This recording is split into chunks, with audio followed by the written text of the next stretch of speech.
The Lord wants all his children to partake of the eternal blessings available in his temple. He has directed what each person must do to qualify to enter his holy house. All requirements to enter the temple relate to personal holiness. To assess that readiness, each person who wants to enjoy the blessings of the temple will have 2 interviews. First, with a bishop, bishopric counselor, or branch president. Second, with a stake or mission president or one of his counselors. In those interviews, several questions will be asked. Some of those questions have recently been edited for clarity. I would like to review them for you now. Are you a full tithe payer?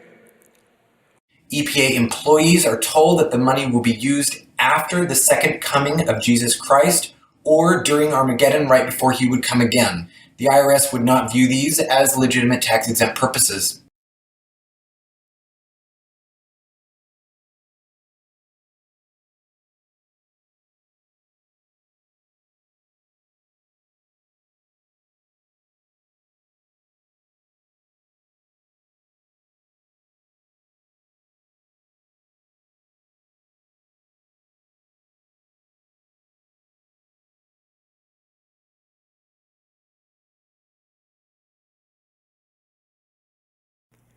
This is not the church of Joseph Smith.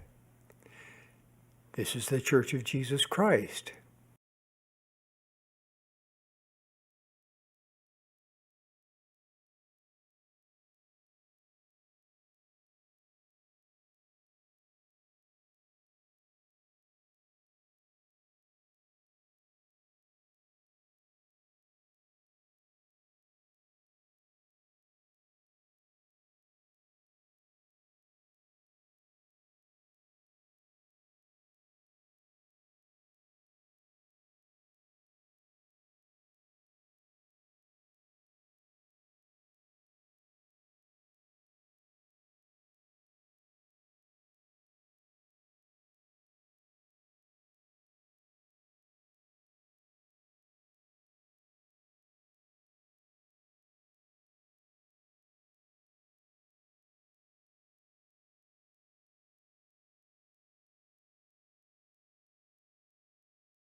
This is not the church of Joseph Smith. This is the church of Jesus Christ. The major victory for Satan. Travis Wayne Goodsell. Matthew chapter 22, verse 21. They say unto him, Caesar's, depending on which language you use. Then said he unto them, Render unto Caesar the things which are Caesar's, and unto God the things that are God's. So yeah, that's referring to taxes. They had IRS agents back in those days too. And there's even tax collectors that are mentioned in Jewish stories that are called the Gospels. So then we have this situation in the book of Malachi. Whoops. Will a man rob God? Yeah, if he's the president of the Church of Jesus Christ of Latter-day Saints. Verse 8 of chapter 3, Joseph Smith refers to this in his second vision. And this is the bicentennial of the second vision, by the way. There's more stuff involved. Will a man rob God? Yet ye have robbed me. But ye say, Wherein have we robbed thee? In tithes and offerings. Ye are cursed with a curse, for ye have robbed me, even this whole nation. The whole nation was of this religion. Christians cannot apply it to the United States and force the United States to give to God. Christians love to take things out of context and replace the context with Jesus. I had a person comment during this recent interval in which he demanded that I explain that Jesus is prophesied in the law, Deuteronomy, of the Jews. So, yeah, I just banned him from my channel. Nobody orders me to give an answer, because he didn't even bother to check out my channel where I give the answer. And it has to do with the second vision of Joseph Smith, because the prophecy of the Christ of the Jews is also the Mormon Christ. So all the prophecies, which include the character named Jesus, who's supposed to be Emmanuel, but he's a symbol,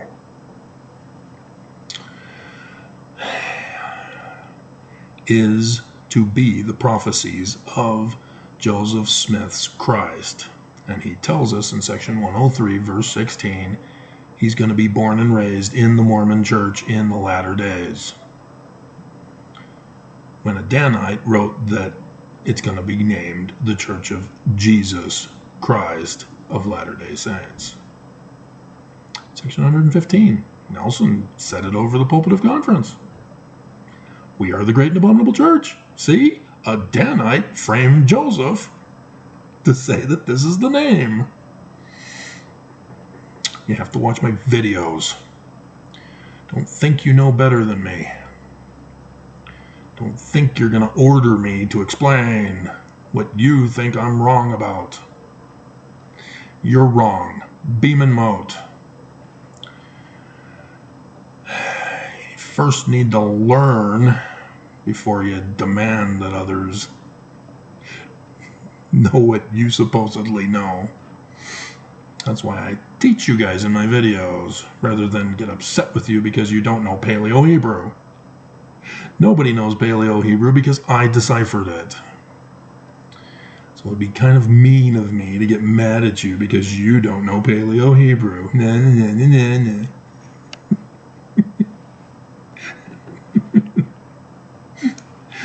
And so, bring ye all the tithes into the storehouse. Church tells us that tithing is used for temples, buildings, and that's pretty much it, because they have other business entities that deal with the other stuff that the church deals with. And so for charity, yeah, the church has separate entities for charity. Offerings. That's where people can donate. That's what's called offerings. But tithing is not an offering. That's why he separates it here in Malachi. The church even separates it on the tithing slips that we used to have. And I think even still on the online thing, it's designed just like a tithing slip. You fill in the blanks just like you would on paper.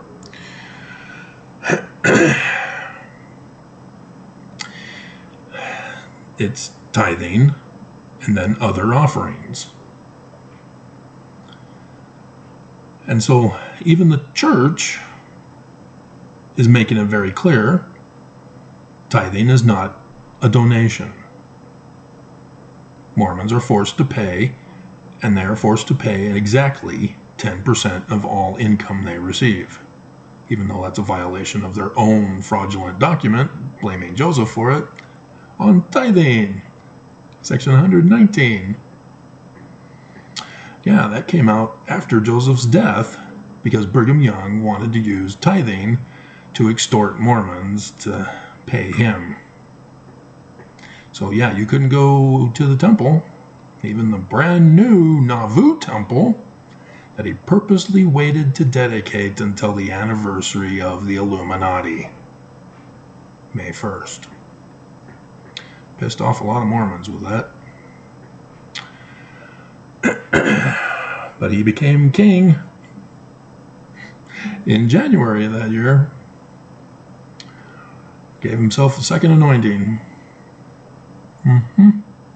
He overthrew the government in his mind. I'm the king. I'm the chosen one. And so he took his ball and fled the country. And then murdered natives here in Utah, claimed the land as his. The United States came in the next year and took it over anyway. So he'd been fighting with them ever since. And the United States won. And in 1887, the United States shut down the church for good. And it wasn't because of polygamy.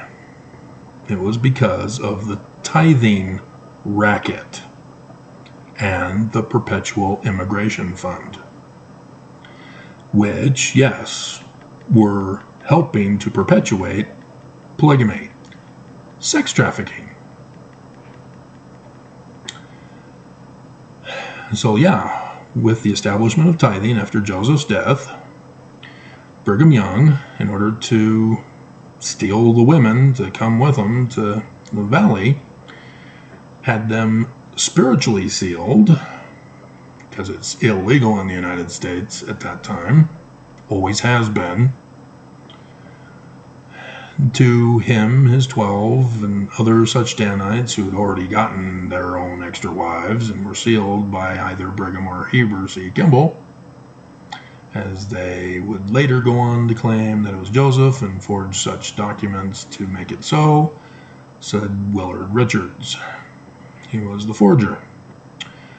And so then they needed to compromise Joseph to justify what they were doing.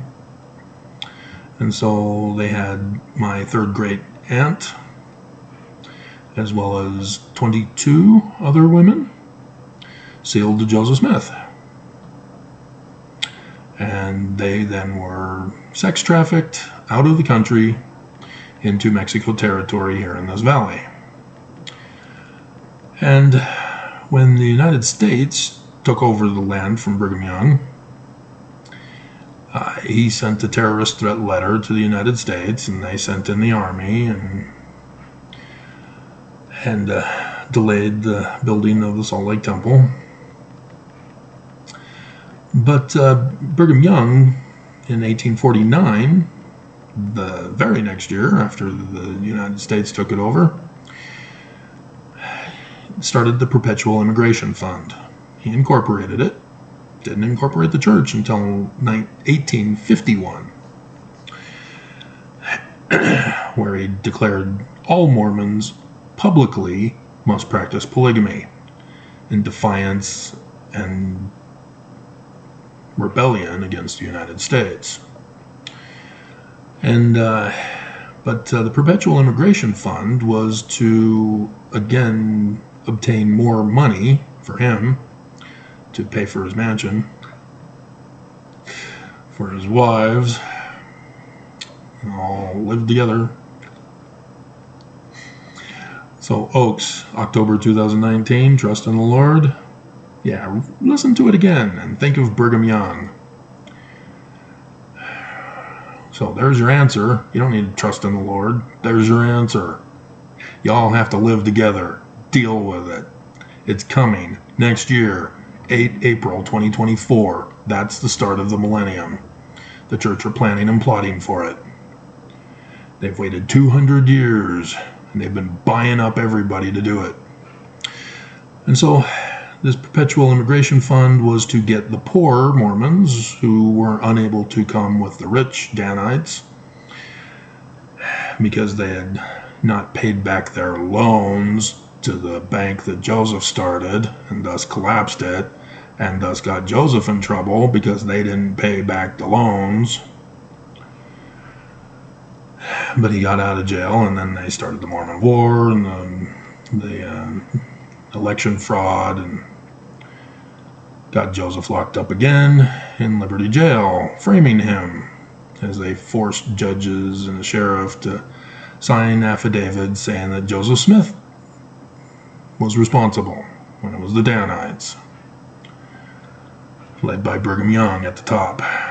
And so, yeah, Brigham Young cooed church leadership. Became the president of the 12, chasing out Thomas B. Marsh with the Danites. Not his wife getting excommunicated by Joseph Smith, who was locked up in Liberty Jail.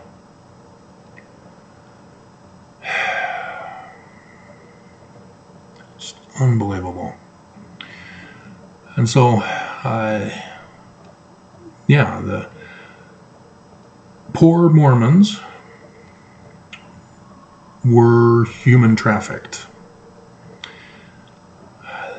They, I don't think it was their wagons that suffered during the winter time.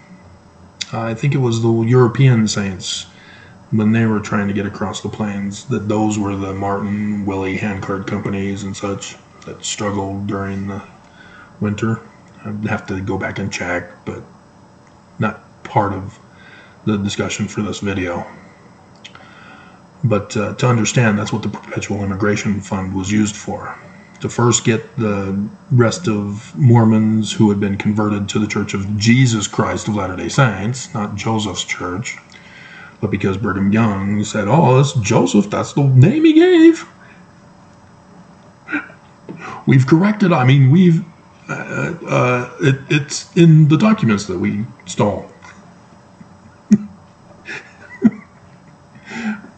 Have you ever heard of the Book of Mormon? See, 3 Nephi 11, there's Jesus. See, we told you. Another testament of Jesus Christ. And we'll just wait until Spencer W. Kimball puts it as the subtitle. That'll fool everybody.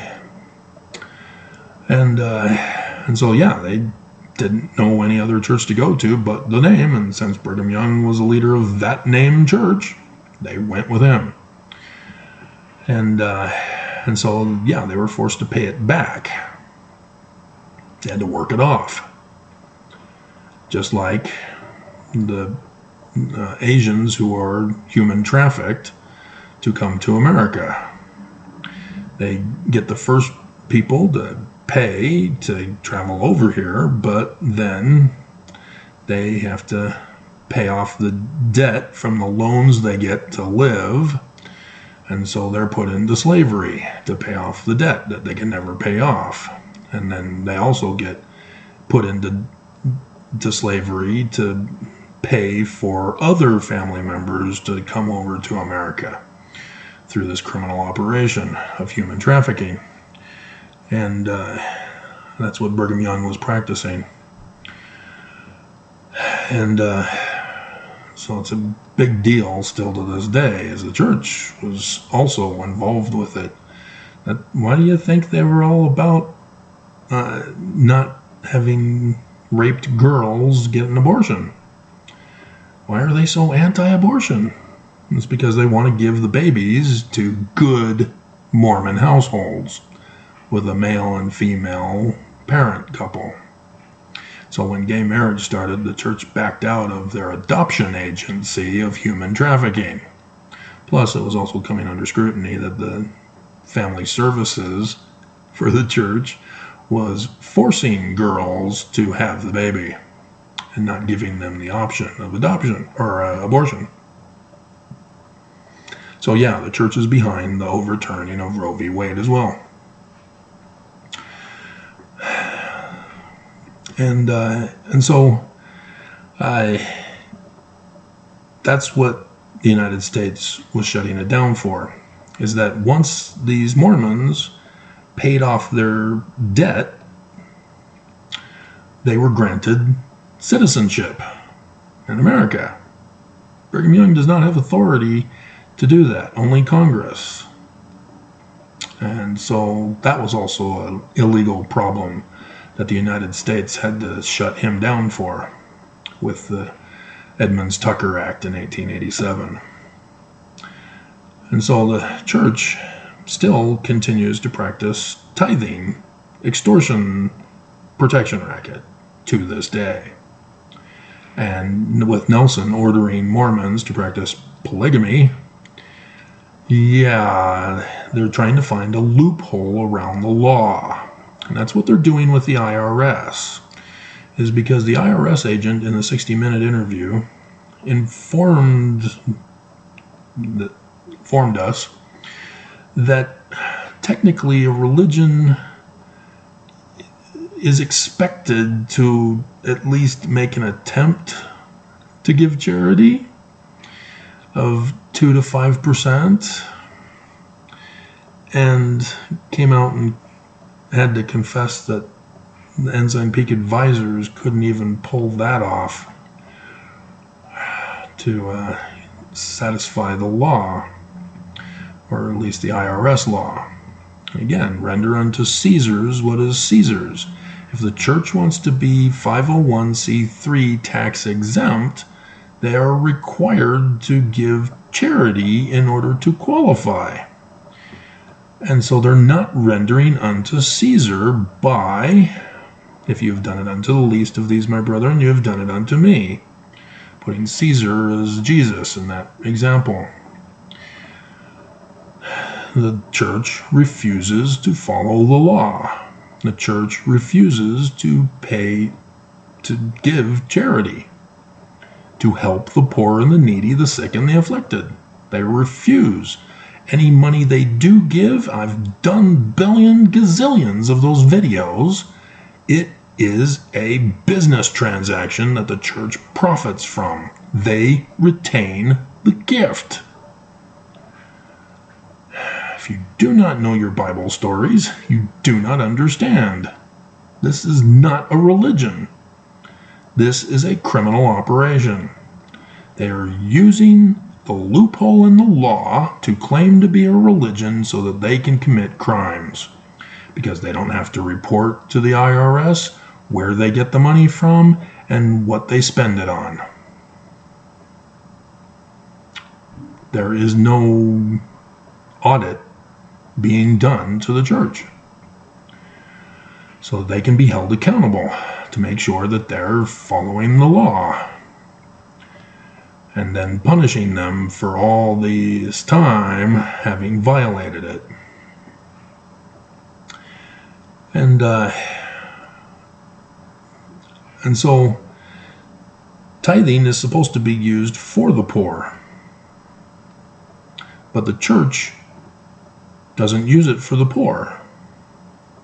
They use it for buildings. They use it for land purchases. Why would they do that? Well, again, Nelson tells us this is for Armageddon and the millennial kingdom of Zion here in Utah. That's why the church owns so much land in Utah, is so that when the government falls, the church says, we own the land. We rule you now. Isn't Jesus great? He prevailed. I want to laugh, but that's so dark.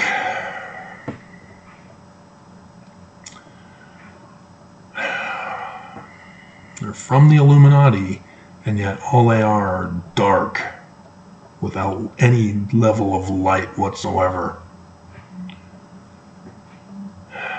The darkness is extreme to their very core. And so, yeah, the church is pushing for child bride marriages and polygamy with the change in the law of chastity in 2019. And then Oaks confirmed that, yeah, we're pushing for polygamy. And then 2022, that was the children's theme. Trust in the Lord. That's the code word for polygamy. And so they're going to use some kind of economic system for Zion, when the Book of Mormon says you're not allowed to. You cannot build Zion for money. It will fail and fall. You will have poor and rich. You'll have priestcraft, because that's immediately after the forbidding of priestcraft, which, yes, the United States allows for priestcraft through the IRS. Then 501c3 allows for religions to profit off of it. The pastor can be filthy rich and tell his members, hey, God said that if you don't pay me a lot of money to buy a new jet, he's going to strike me down. Pay now. Operators are available to assist you in taking your money. Yeah. The prosperity gospel, as it's known among critics of Christianity, televangelists specifically. But the church is doing an even worse system. And they've been doing it for much longer than Christians, televangelists specifically. Because obviously the Catholic Church has been around longer than the church. The sale of indulgences. Church has their own version, sort of. You are indebted to Jesus to pay tithing. So, yeah, the church is in complete violation of the 501c3 as well as business tax code law, because they're money laundering with tithing, they're committing insurance fraud and other kinds of fraud and other kinds of crimes, not just money laundering. They're using it to pay our enemies, China, Russia, and other, Saudi Arabia. Remember when the princess came to visit? Yeah, well, the princess went and did another business deal with another leader and then came out and said, I only do business deals to help my people. If I'm working with an enemy, it's only to help my people.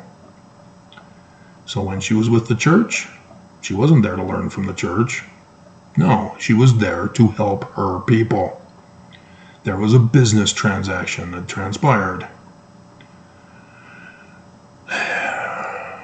So, this is what the church is doing. They are making business deals with America's enemies so that they can attack the church, America, to overthrow it and destroy it. The United States is under attack by a whole lot of people, from within and from without. And the church is financing all of it. That's why Heber J. Grant reincorporated the church in 1923 after that October conference. So yeah, the church lies to us about the number of conferences that we're attending. They've never been right. They've continually lied to us. And despite the fact that they reveal all the information to us in the Joseph Smith papers that they're a fraud, they refuse to tell us. They refuse to make the corrections because they aren't interested. They're going to run Joseph's church into the ground and destroy it, and then rise up with their new world order of Lucifer's doctrine that's on the keystone of the Salt Lake Temple. And they're using tithing to do it. And so for the IRS to be given the letter from David, the whistleblower, and for them not to respond, yeah, the IRS is bought by the church. They bought their silence. They bought their turning of a blind eye to the church. The IRS agent, if I hadn't mentioned it in this video, said that the IRS won't do it because it's a political nightmare to go after the church. But they gotta do it. That's what he said. They have no choice but to do it. The church forced the IRS to choose. And the IRS has chosen. They've chosen to side with the church. The SEC didn't.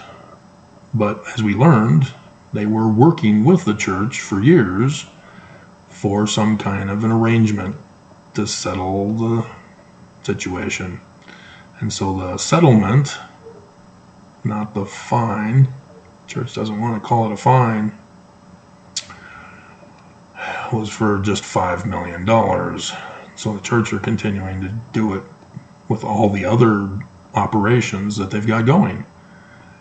But to comply with the SEC for the Ensign Peak advisors, they're probably doing things a little different, or at least while the SEC was investigating. So, yeah, church owns the IRS. They bought their silence. Ooh, we get to put Nelson in the extortion tithing video clip I have. Yay!